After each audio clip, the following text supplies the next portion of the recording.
నిల్చోలేరు పూర్తిగా ఏమ్మా? నడుము రాదా? నడుము రాదు. ఈ ఇంట్లోనేనా మీరు ఉంటున్నది? అక్కడేనా? తలుపు ఎలా ఎలా ఒంగోను మీరు ఇది వెళ్ళండి ఒకసారి. ఎలా వెళ్తారు చూపించండి వెళ్ళి. ఓ ఇలా దారా. మరి ముళ్ళ కంచి పెట్టుకున్నావు ఏంటి అలాగే ఇంటికి?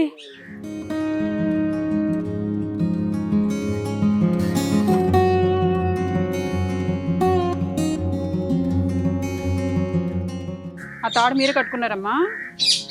పడిపోకన్నా మీరు వెళ్ళేటప్పుడు రావడానికా? ఓకే.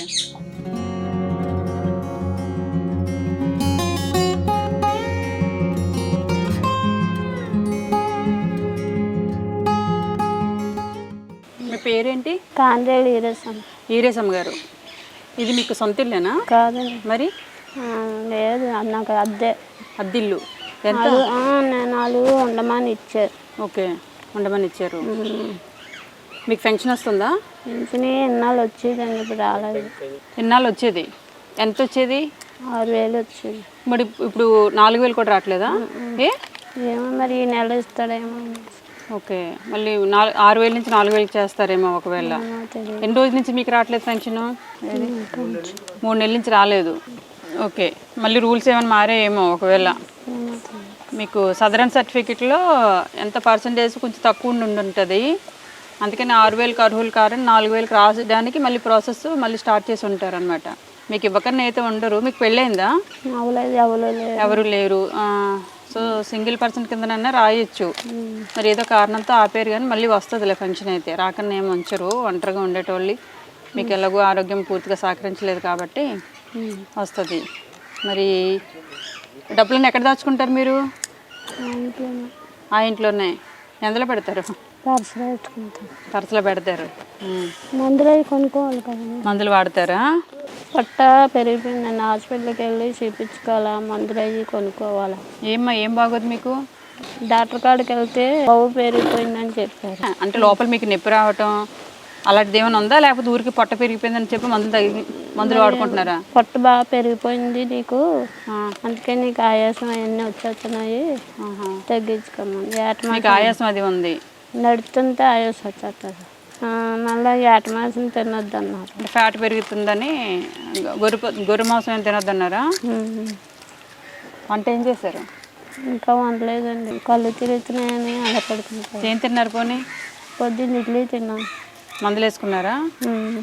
మరి ఎవరైనా పెడతారా మీకు భోజనం ఏమైనా? సాయిరామ్ దగ్గర పంపిస్తానండి. ఓకే, సాయిరామ్ ట్రస్ట్ వల్ల క్యారీస్ తెస్తారా? ఓ గ్రేట్. అన్నం పెట్టే వాళ్ళ గురించి సరిగ్గా చెప్పాలి మరి. మీరు పాపం వాళ్ళు అంత కష్టపడి వెతుక్కుంటూ మీ దగ్గరికి వచ్చేస్తున్నారు కదా.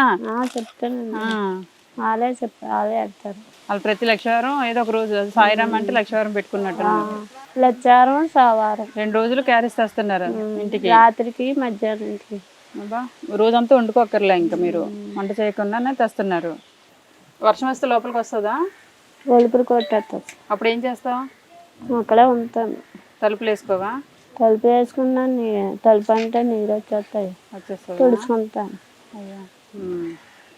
అమ్మ మీకు పెళ్ళి కాలేదా? అవ్వలేదండి. మీ అమ్మ నాన్న చనిపోయారు. ఎప్పుడు చనిపోయారు? చాలా నాకు తెలిసింది. ఎక్కడ ఉండేవారు అప్పుడు మీ అమ్మ నాన్నతో? మా అమ్మ నాన్న ఇంకొక ఇల్లు ఉండేది అక్కడ, జాగా అమ్మేశారు. ఎవరు అమ్మేశారు? మా అమ్మ మా నాన్న. ఆ డబ్బులు ఏం చేశారు? మరి పెళ్ళిళ్ళు అన్నీకి 2 పెళ్ళిళ్ళు, అక్కకి 2 పెళ్ళిళ్ళు చేశారు. మీకు 2 అన్నయ్యలు 2 అక్కలా? ఒక అక్క ఒక అన్నయ్య. వాళ్ళకి 2 పెళ్ళిళ్ళా? అవునండి, డబ్బులు అయిపోయాయి. చనిపోయారు వాళ్ళు? చనిపోయారు. అయ్యో, ఓకే. ఇంకెవరు లేరు. మందులైతే ఆయాసం అది మీరు అంటే పూర్తిగా శ్వాస అది తీసుకోలేకపోతున్నారు, గాలి అది సరిగ్గా తీసుకోలేకపోతున్నారు. నల్లబోతున్నాను, కాళ్ళు అన్ని అమ్మని నొప్పి వచ్చేస్తాయి. ఈ పక్కింటి వాళ్ళు ఎదురింటి వాళ్ళు ఎవరైనా చూస్తున్నారా? అందరూ మంచోళ్ళండి. అందరూ మంచోళ్ళే కాదంట కదా, నువ్వే వాళ్ళని తిడతావంట కదా. వాళ్ళు తిట్టినండి మంచోళ్ళే. కంప్లైంట్ ఇచ్చారు, అందుకే వచ్చాను. మీరు అందరితో గొడవ ఆడుతున్నావు అని కంప్లైంట్ ఇచ్చారు నీ మీద. జీప్ ఎక్కించండి ఇవ్వండి.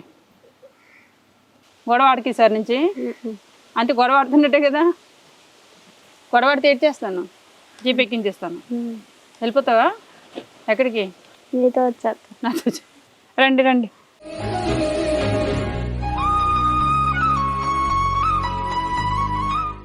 ఇగమ్మా నీకు చీరలు అవి పెట్టలేదు, నువ్వు చీరలు అవి కట్టలేవు కదా, నీకు కాటన్ నైటీ నీ సైజు సెట్ చేసుకో, కుట్టించుకో కొత్తదే. ఇందులో నిత్యావసర సరుకులు అన్నీ ఉంటాయి.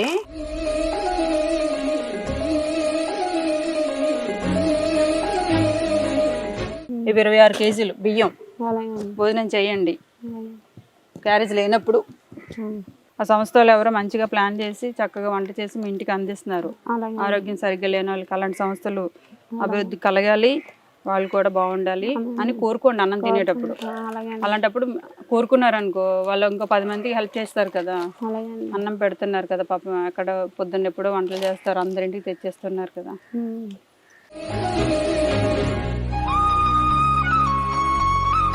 ఈరేసమ్మ గారు, సరే మీకైతే 3 నెలల నుంచి ఫంక్షన్ రాలేదు కదా, మీకు మందుల ఖర్చులకు వాటికి అవసరాలు ఉంటాయి.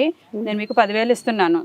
మీరు అకౌంట్కి వెళ్ళి బ్యాంకులో మార్చుకునే శక్తి ఉంటే మీ పేరు మీద రాయండి, లేకపోతే ఇక్కడ ఎవరైనా మీకు తెలిసిన వాళ్ళు ఉంటారు కదా వాళ్ళ పేరు మీద వేసి డబ్బులు తీసుకొచ్చి మీకు ఇచ్చేయమని చెప్పండి.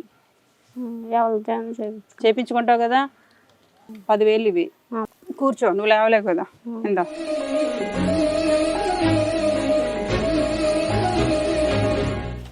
నలపకన్నా గీతలే పడకన్నా చూసుకో. నమస్తే అండి. నమస్తే.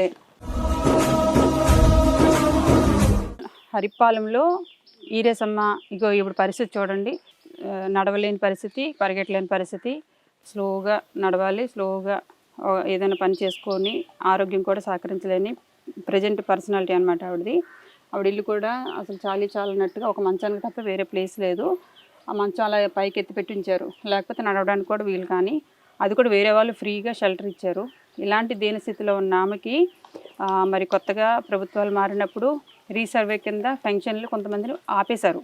సో ఆపేసినప్పుడు ఈవిడికి 4 నెలల నుంచి పెన్షన్ రావట్లేదు. ఆర్థికంగా ఎలాంటి సహకారం చేసే పరిస్థితి కుటుంబ సభ్యులు కూడా లేకపోవడంతో ఈవిడ దీనస్థితి కష్టంగా ఉండి ఈ విషయం నాకు తెలుసుకుని నేను రావడం జరిగింది. సో ప్రభుత్వాలు వెరిఫై చేసినప్పుడు ఊళ్ళో గ్రామ సర్పంచ్లు కానీ కింద వాలంటీర్లు కానీ ఎవరైనా ఉండేటప్పుడు, అంటే సెలెక్టెడ్ పీపుల్ మీకు తెలుస్తారు కదా, ఇలాంటి పరిస్థితులు ఉన్న వాళ్ళని అసలు ఆపడానికి వీలు లేదు. సో మీరు కొంచెం 1-2-3 కలిసి ఉన్న వాళ్ళలో ఎవరికైనా ఫంక్షన్ ఉంటే వాళ్ళకి ఆపేసి ఇలాంటి వాళ్ళకి ఆపకుండా చూసుకోవాలండి. 1 నెల ఆపేసినా కూడా వీళ్ళ పరిస్థితి చాలా కష్టం కదా. 1 నెల ఆపినా తినడానికి కష్టం అవుతుంది, మెడికల్కి కష్టం అవుతుంది. తండ్రి కానీ అన్నయ్య కానీ హస్బెండ్ కానీ ఎవరు లేని వాళ్ళకి సడన్గా ఆపేసి కొన్ని 1 మంత్ 2 మంత్స్లో ఏదో క్లోజ్ చేసేసి ఆ ప్రాసెస్ని ముందుకు నడిపిస్తే పర్లేదు, కానీ నెలల తరబడి ప్రాసెస్ని ముందుకు తీసుకెళ్ళకపోతే కష్టంగా ఉంటుంది. సింగిల్గా లీడ్ చేస్తూ ఇలాంటి పరిస్థితులు ఉన్న వాళ్ళకైతే చాలా కష్టంగా ఉంటుంది. సో మరి హరిపాలెంలో ఈమె నివసిస్తున్నారు. మరి చుట్టుపక్కల గ్రామస్తులు ఎవరైనా ఈమె దీనస్థితి చూసి మీకు తోచిన సహాయం ఏదైనా చేస్తే చాలా మంచిది. ఇలాంటి వాళ్ళకి చేయడం కూడా కుదిరితే హెల్ప్ చేయడానికి రండి. Thank you. నేను వెళ్ళొస్తానమ్మా. ఓకేనా? థ్యాంక్ యూ తల్లి. నమస్తే.